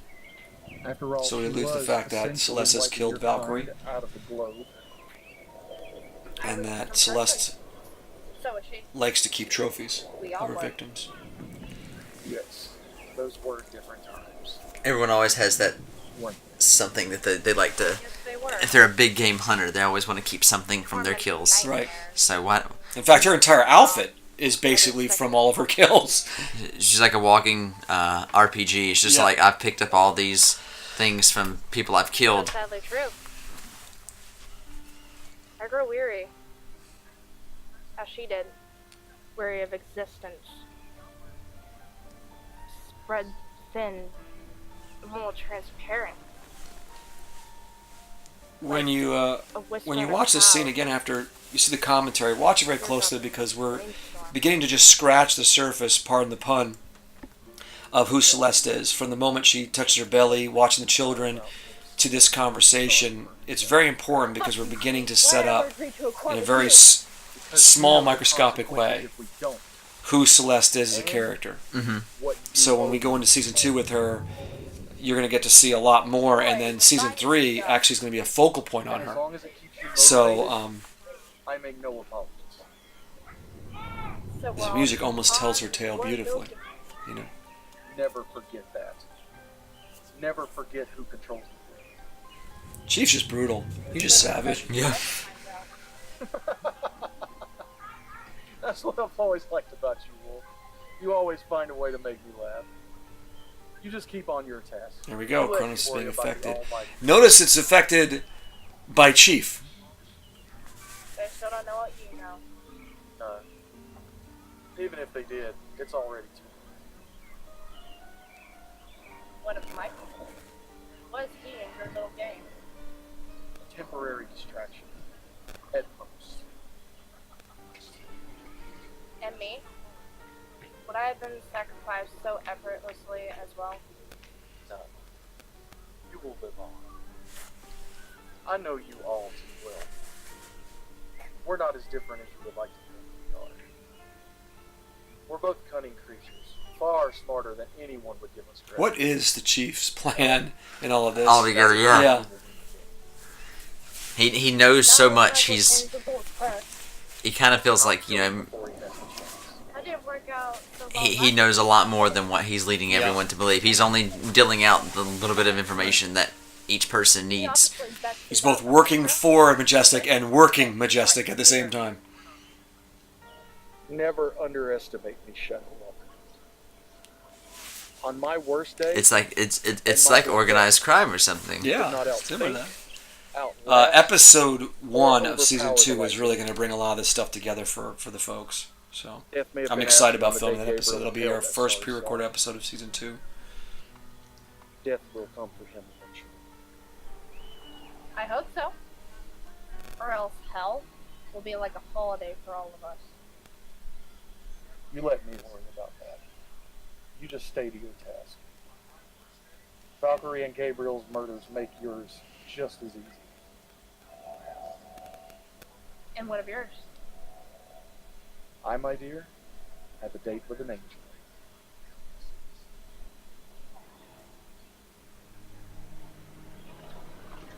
We upgraded the gloves too, which I was very happy with. Yeah. Glove 2.0. Yeah.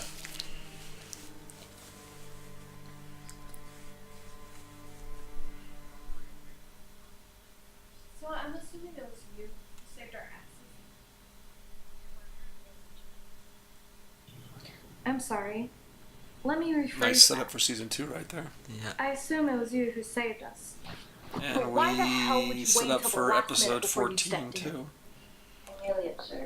Isn't that what you told the seer? And gather information when I'm in the mood. So the mere fact that I helped it all. I wonder what she was looking Yeah, at. now, right? Yeah. You don't have time to argue that point. No, you don't. still keeping up with the current fashion. Very funny. No, really. I'm laughing like crazy on the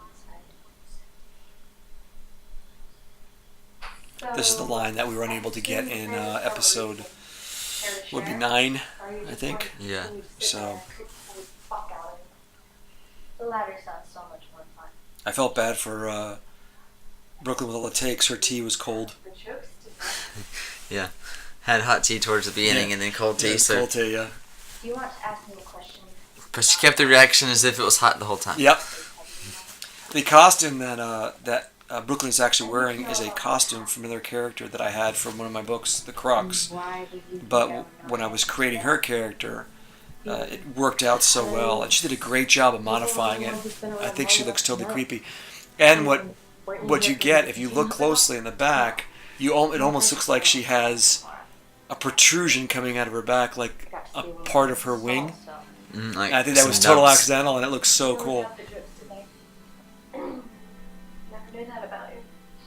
Well, I lost my mind centuries ago. Nice cut in with the music It there. was the only way to eclipse with sorrow and loneliness. And sanity to be great comfort, really. Don't knock it into your trunk. Yeah. Okay. But can you help me? I don't make promises, especially after all that has happened. But I did with your chief, and what you're asking is the one thing I promised him I'd never divulge. She's really creepy. She pulls off creepy really well. Yeah, very, very subtle creepiness. And why now? And just everything with the makeup and her hair, how it just kind of like keeps her in this kind of like, even though there's a lot of light around, she's still within this like shadowy gloom. Mm-hmm. As Mal said, there's a lot of sadness or Fenton, there's a lot of sadness that surrounds these creatures. When you get a chance, rewatch this scene. It's some of my favorite script writing of all the episodes, because I wanted to create a character. What happens if this character, who's lived thousands of years, if she existed and she was immortal? See the protrusion back there almost looks like part of a wing. Everyone I get pushes the truth further down. Would they go insane? And what would that look like? And Maddie is the epitome of that. So good close up there, by the way. And you gotta realize, like, with these different powers, I mean, if they share with anyone, they risk, even if they are powerful, if enough people find out, they could be overpowered, or they could be captured, or who knows what would happen. So you kind of got to keep it hidden. But then you also, now that you have these other people that are the same as you, you don't want to give too much trust, but you kind of want to feel comfortable that there's other people like you. Right. Maddie is I used the word epitome before, but she's the epitome of isolation. She has exiled herself because of what's happened. She's gone insane because she's basically watched the pattern of humanity repeat itself over and over again. And you'll see that idea of patterns throughout each season, and how mankind seems to be almost caught in a cycle, with some variations, but everything being the same, or outcomes being the same. You're crazy. She's been forced to watch that over and over again, and just losing her mind each time. And as you said, unable to interact or really connect with anybody else, out of both guilt and just knowing that she's this creature that is far superior. Yeah, because you constantly have to think about, what you can do and not do around other people. Yeah. And not do something that you may think that might be second nature, that might give away something that other people shouldn't know about you. Right. Like Fenton hearing what other people are thinking before they say it. Think about Mal. Mal, with her powers, she could kill people instantaneously, and not with if people know what she was, and she'd be persecuted, not being able to withhold that power and not exact revenge or use that power in a malicious way against humanity, Throw me a bone here. creates a problem for her as well. Conflict. Love is really none of those things. What love is a connection. This was an important piece of dialogue because two of the most powerful forces in the universe are fear and love.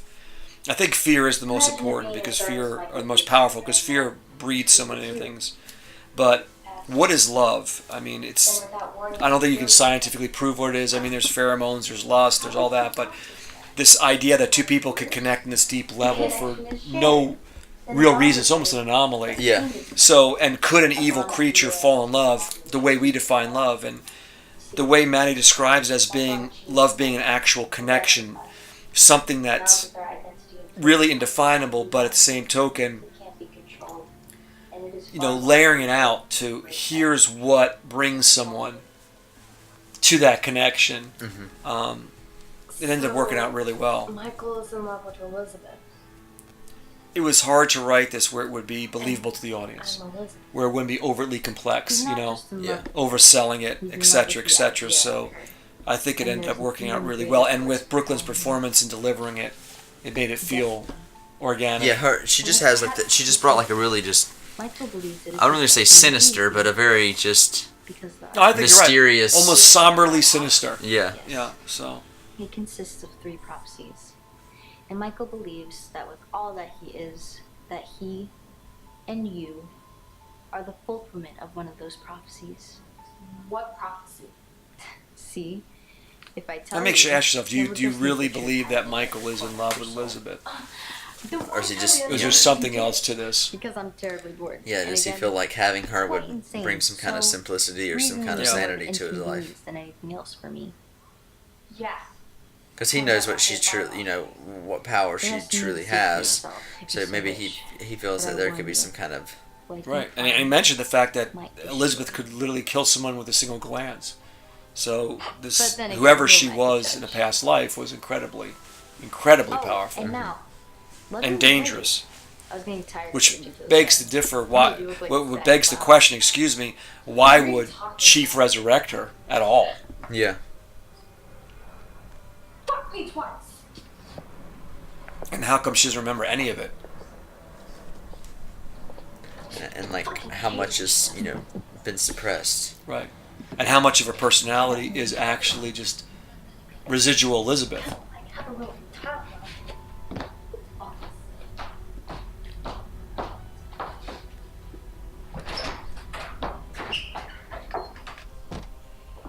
Brooklyn was incredibly nervous during this entire filming, and I think she did a very good job of pulling it off at the end. I love the way, whatever you did with this scene with the lighting, it just looks so vibrant, you know, it just really jumps out at you.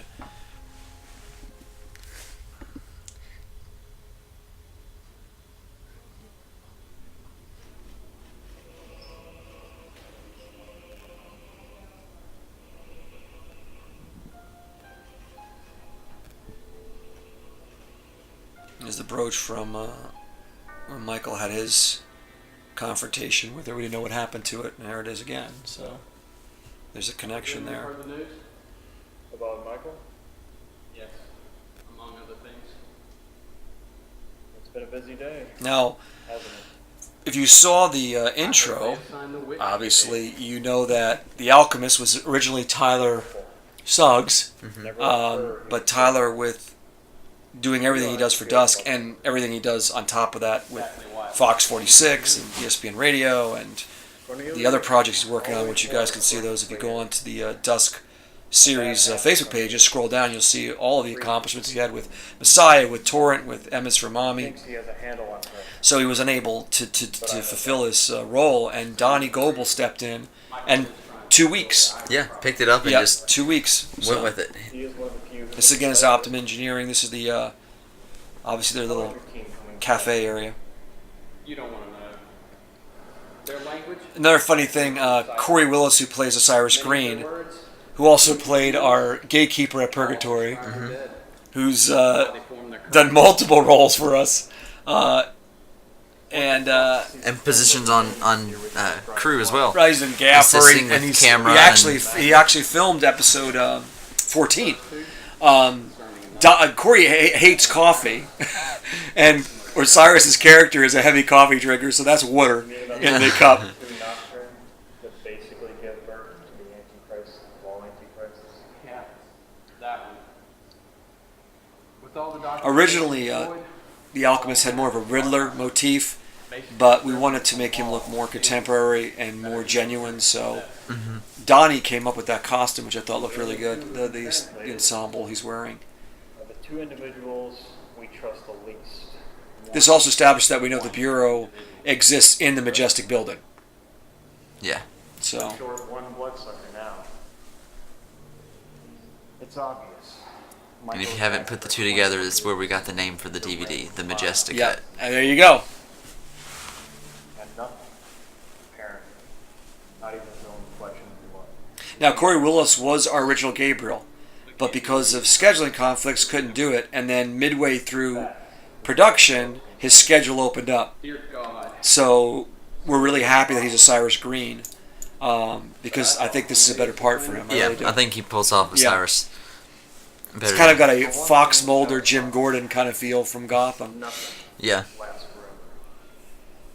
No matter how many times But with like the long hair, it's just like, all right, well, this guy's got some laid back to him, but what's Right. laid back about him? Because everything's like, It's a little Steven Seagal, isn't it? yeah. It's a little Steven Seagal.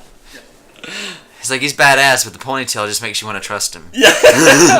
Angel remains here, working with us.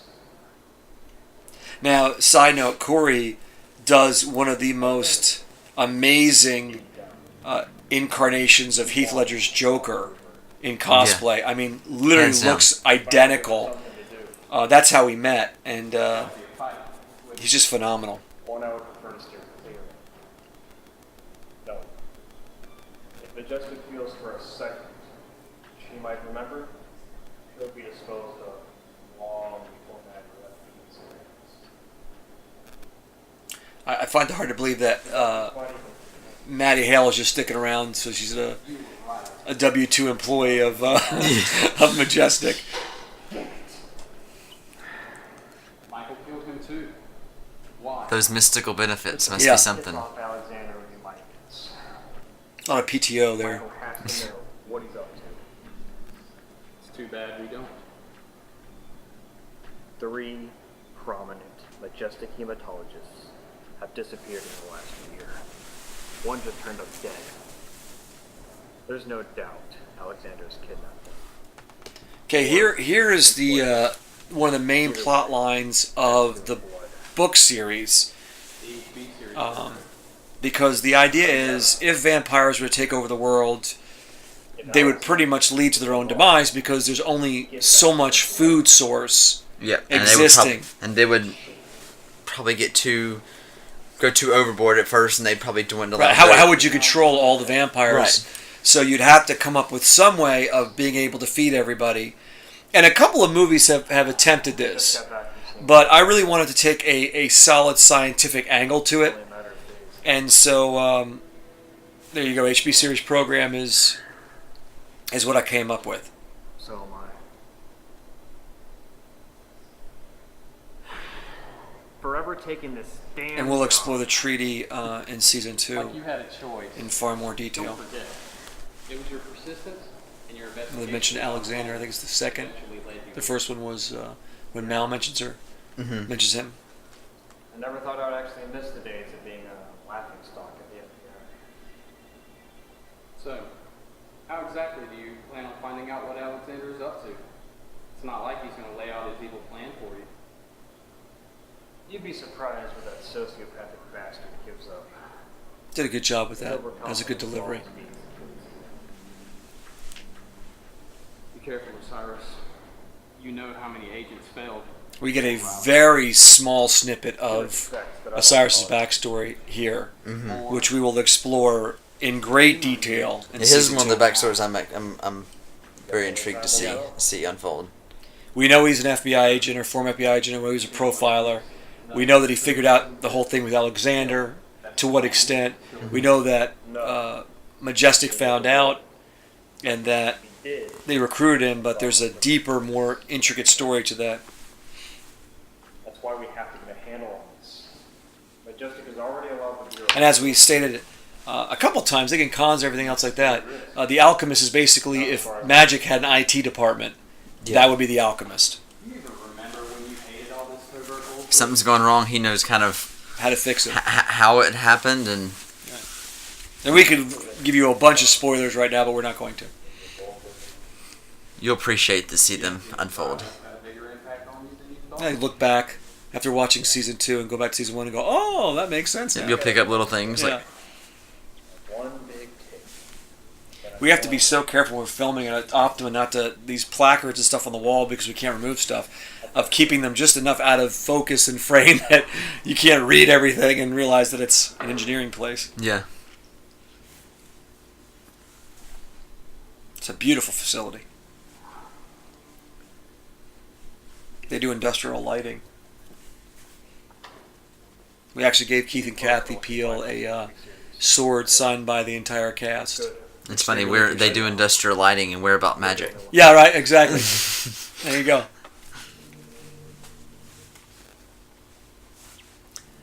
Now, what you're about to see is a scene that none of the cast knew about until the day of filming, except Tyler and I knew about it. And the camera from right here, their conversation obviously is about to end. This is where the scene should have ended. Yeah, everyone thought it was going to end right here. We were going to cut after this. But the scene you're about to see was rehearsed in 30 minutes before filming. So surprises for everyone. Mm-hmm. Kind of a bit of an ominous look there.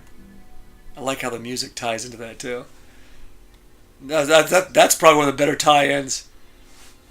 This is Tyler's magic again, creating this kind of really eerie transitional effect. What was great is the certain section of the hallway where the sensor was for the lights went off at that exact moment when he was walking away, and we were able to utilize that with Chronos and everything. Just how everything just kind of blended together is just. And the music on top of that is just awesome.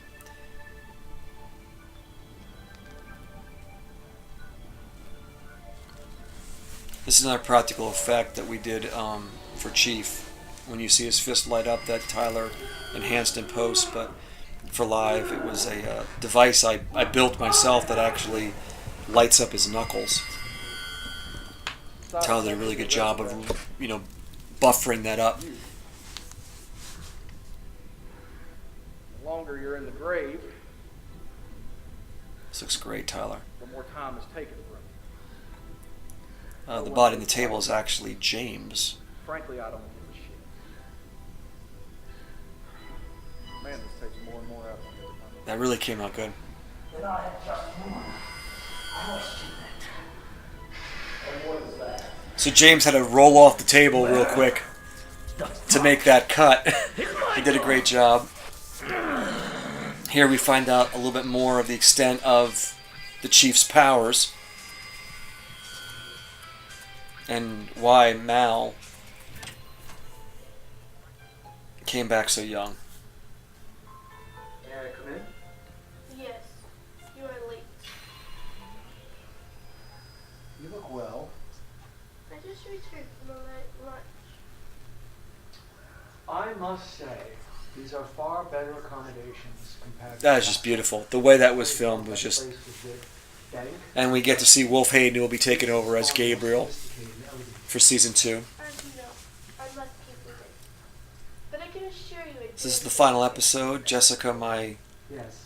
11-year-old daughter, playing Evelyn. She appeared a couple times. Mm-hmm. Seemed quite benign, didn't it? Yeah. Look back, she recognized a certain someone out in the Mustang outside earlier. And then at Celeste. But of course, my apologies. Please continue. It's an 11-page script she memorized, and she was, again, sick as a dog for this episode. Do not call her that. It belittles what she truly is. I think she handled herself really well. I know I'm her father and all that nepotism and stuff, but I think she handled herself really well. Now may I continue? So Evelyn's character was inspired by the character interview with a vampire, the similar character, and also from Chloe Mortez's performance in Let Me In. If you know I have control. based off of a movie called Let the Right One In. You overestimate yourself yet again. No. We'll explain more about her character in season 2. She died. But it's obviously she has some kind of hold over Allowed Michael. herself to be consumed by the And flames. she may be in the form of a child, but Yes. How was it to hear your daughter tell you not to raise your voice to her? yeah, it was not the first time. Cornelius did what he had to do for leverage's sake. He knows she's the only weapon he has in case he And Chronos is affected by That Michael way this time. yourself is jealousy. was to hurt yours. Do not besmirch what we have with such profanities. I assure you, lust is not what we shared. What then? Obsession? And we get a little backstory on Elizabeth too in this scene. Mm-hmm.